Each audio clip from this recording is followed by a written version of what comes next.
Volvemos a Mendoza ahora, pero en esta oportunidad para hablar de una propuesta de un diputado mendocino. Quieren regular el lobby de la política mendocina.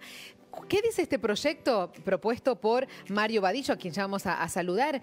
Quieren que los funcionarios sumen una agenda de sus reuniones junto a las declaraciones juradas que presentan cada año. ¿De qué se trata esto? Se lo vamos a preguntar al diputado Mario Vadillo, diputado provincial de Mendoza por Protectora. ¿Cómo está, diputado? Buenos días. Buenos días, ¿cómo le va? ¿Cómo andan? ¿Qué tal? ¿Cómo le va, Vadillo? Un gusto nuevamente tenerlo aquí en Teledero Federal. Bueno, igualmente para mí. ¿De qué se trata, diputado, este proyecto que ha presentado? ¿Qué es lo que, ¿Cuál es el objetivo? Básicamente es que la agenda de los funcionarios públicos quede registrado cualquier vinculación que puedan tener con personas que representen intereses que puedan afectar al funcionamiento o a las decisiones que puedan llegar a tomar.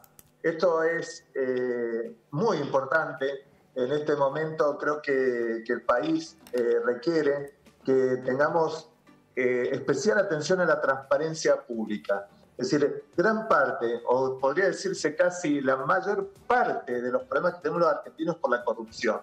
Muchas veces vemos pasar a los mismos signos políticos, pero detrás siempre están los mismos intereses. Y en general los mismos intereses llevan a que sean las mismas políticas económicas las que nos ha llevado a tener ya casi más de un 50% de pobreza en el caso de nuestros niños y niñas.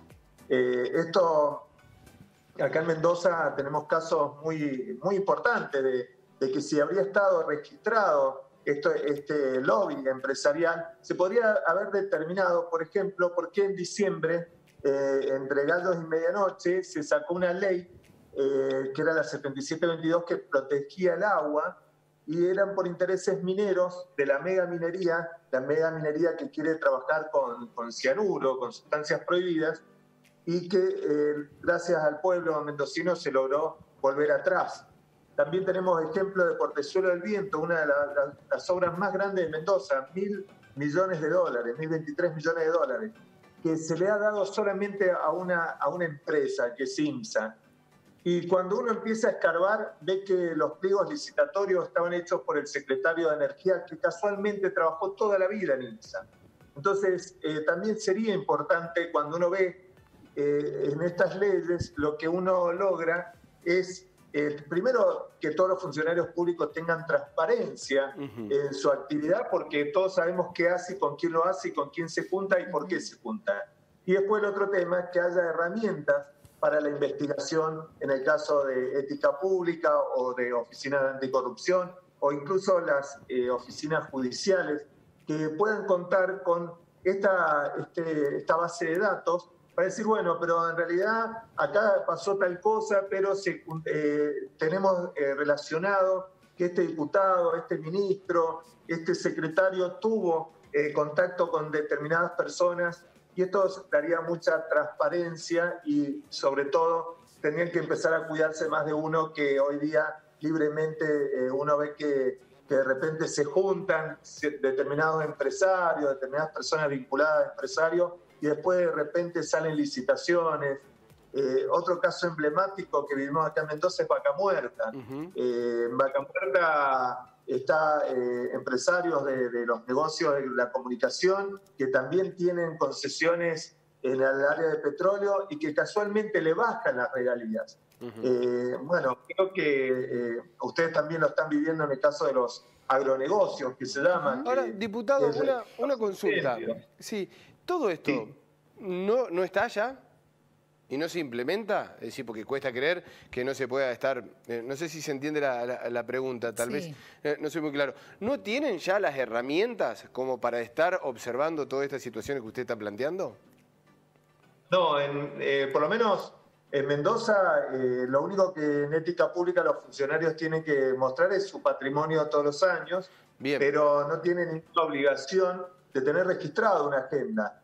Y incluso las agendas que existen, por ejemplo, para ministros, del gobernador, que se anotan quienes entran a la Casa de Gobierno por cuestión de seguridad, también no tiene ahora la amplitud que se necesita cuando sabemos perfectamente que uno puede estar en Zoom, puede estar vía Skype, puede estar por WhatsApp. Es decir, hay muchas formas de que el lobby pueda tener acceso a una persona, aunque no sea en forma presencial, puede ser virtual o puede ser un bar. Esto lo que hace es autoincriminarse. Es decir, uno mismo tiene que denunciar que ha estado con una persona y el motivo. Es decir, el mismo funcionario tiene que hacerlo. Y si no lo hace, ya es una prueba en contra de él. Entonces funciona de los dos lados. Diputado, cuando se habla de lobby político, ¿a qué se hace referencia? Bueno, el lobby tiene que ver, es muy buena tu pregunta, porque el lobby tiene que ver siempre con intereses del Estado. Es decir, el particular o empresa necesita torcer la voluntad del Estado para que está protegiendo algo. Por ejemplo, si lo que estamos protegiendo en una licitación es que sea el mejor postor, cuando se logra torcer la voluntad del Estado para que la licitación esté amañada, para que sea solamente uno el que tenga esa posibilidad, ahí vemos que este es lo que se está buscando, la protección. También lo podemos ver en el caso de expropiaciones, cuando se hacen expropiaciones que terminan beneficiando a un sector, o en el caso de leyes ambientales, cuando se está dando ventajas, por ejemplo, a un sector económico que está haciendo negocios con respecto a la tierra. En cada lugar donde hay alto beneficio económico y hay particularmente una protección por el Estado, caso Vaca Muerta, hacer fracking, es totalmente algo que en materia ambiental nadie quiere hacerlo. Sin embargo, acá en Mendoza se obstinaron con eso.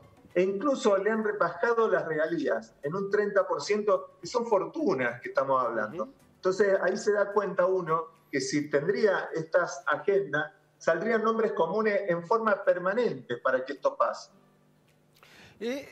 ¿Tiene confianza con que pueda llegar a tener el resultado que usted pretende, que este proyecto avance, teniendo en cuenta que por ahí la política se investiga muy poco a sí mismo? Bueno, hace 3 semanas atrás salió la ley de ficha limpia, una ley que fue promocionada por un sector de la sociedad civil que trató de hacerlo en el Congreso. Costó. Y que la legislatura mendocina sancionó y que incluso ya se está tratando en Córdoba. Acá hay una serie de leyes que necesitamos. Por ejemplo, en Córdoba tienen boleta única, Mendoza todavía no la tiene. Tenemos que ir avanzando a todas estas leyes que van transparentando el funcionamiento de la política, porque uno se cree erradamente que son solamente algunas personas las que generan la corrupción. La corrupción está enquistada en todos los sectores del funcionamiento del Estado, tanto municipal, provincial como del Estado nacional. Diputado, lo saco un ratito del tema del proyecto del que estábamos hablando, pero al comienzo del programa escuchábamos al gobernador Suárez, justamente negándose al decreto del gobierno nacional por las nuevas disposiciones por la cuarentena y por la pandemia acá en la Argentina. ¿Cuál es su opinión al respecto? Mira, ayer estuve hablando con un amigo de Río Cuarto y casualmente él me decía que usted está en lo mismo. También ha habido se ha pasado de fase, pero que tampoco es estar en fase 1 para Córdoba tampoco implica tantas restricciones. Yo creo que en Mendoza se le está haciendo más a la araca porque es un gobierno radical y se está haciendo como un enfrentamiento de la grieta. La realidad es que el gobierno nacional tampoco hizo una restricción tan fuerte y que acá se aprovechó para decir, nos quieren encerrar y como tenemos que volver a cero, todo encerrado. Y con eso se ha hecho la grieta y la realidad es que mientras están jugando entre unos y otros, acá el único que está perdiendo es el trabajador que cada día tiene menos ingresos y que esto de jugar con la pandemia, hacer política electoralista con la pandemia, lo único que nos está haciendo es, hay más enfermedades, hay menos trabajo, hay menos educación. Es decir, es gravísimo lo que está pasando y lo vemos como siempre, ¿no? Están poniendo entre un lado y otro a la ciudadanía, porque si uno dice que hay que cuidar la salud, el otro le dice no, hay que cuidar el trabajo. Y la realidad es que acá se han hecho las cosas mal en Mendoza. Estuvieron 6 meses y lo único que subieron fueron 80 camas de UTI. es decir, y desde la legislatura le dimos todos los recursos económicos y solamente aumentaron 80 camas. Entonces, acá se especuló que no iba a llegar la pandemia y llegó como llegó en todas partes del mundo. Entonces, esta imprevisión hace que, que ahora Mendoza esté saturado el sistema sanitario y no tengamos camas disponibles, o por lo menos oportunamente disponibles, para mucha de nuestra población que hoy día está sufriendo el efecto del COVID-19. Hoy por hoy, diputado, allí en Mendoza están con un sistema de salud saturado en el Gran Mendoza. Bueno, cuando uno dice que tiene el 95% de las camas de terapia intensiva ocupadas, quiere decir que hay momentos del día que hay 110% y otros momentos 80%. Quiere decir que muchas veces las personas que van a internarse pierden tiempo esperando de hacer una internación de emergencia. Entonces, hay numerosos testimonios de que están las personas esperando en silla de ruedas, la ponen a esperar, o la ambulancia que está dando vueltas hasta que consiga algún nosocomio para poder internar a las personas. Y con ese panorama, ¿no es conveniente restringir circulación? Eso es un tema que hay una evaluación sanitaria que yo no estoy en condiciones de hacer.